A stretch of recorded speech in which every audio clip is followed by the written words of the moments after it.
আছেন তাদের সবার সুস্বাস্থ্য কামনা করছি এবং যারা মারা গেছেন তাদের সমবেদনা জানাচ্ছি, তাদের আত্মার মাগফিরাত কামনা করছি। একই সাথে সেই সকল বীর নারীদের সম্মান জানাচ্ছি যারা এক যুগেরও বেশি সময় ধরে ১-১১ থেকে ২০২৪ জুলাই আগস্ট স্বৈরাচার ফ্যাসিবাদের দমন পীড়নের বিরুদ্ধে সাহসিকতার প্রতীক হয়ে রাজপথ কাঁপিয়ে তুলেছেন। রক্ত ঝরিয়ে সন্তানকে বলিদান দিয়ে বিজয় ছিনিয়ে এনেছেন। নারী জাগরণের অগ্রদূত বেগম রোকেয়া সাখাওয়াত বলেছিলেন, কন্যারা জাগ্রত না হওয়া পর্যন্ত দেশমাতৃকার মুক্তি অসম্ভব।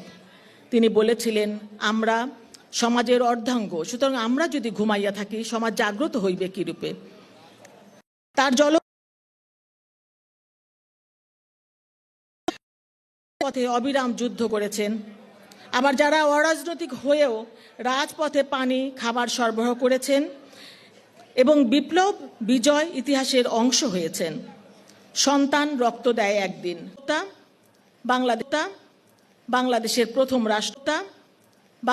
প্রথম রাষ্ট্রপতি শহীদ প্রেসিডেন্ট জিয়াউর রহমানকে তিনি বলেছিলেন, বাংলাদেশের অর্ধেক জনগোষ্ঠী মা চেয়ারম্যান প্রিয় নেতা জনাব তারেক রহমানকে, যিনি নারীদের বলেছেন, আপনারা কেবল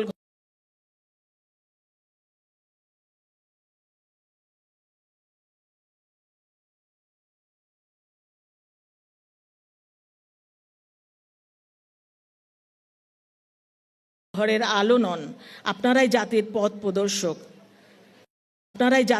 প্রদর্শক। তার দূরদর্শী নেতৃত্বে আজ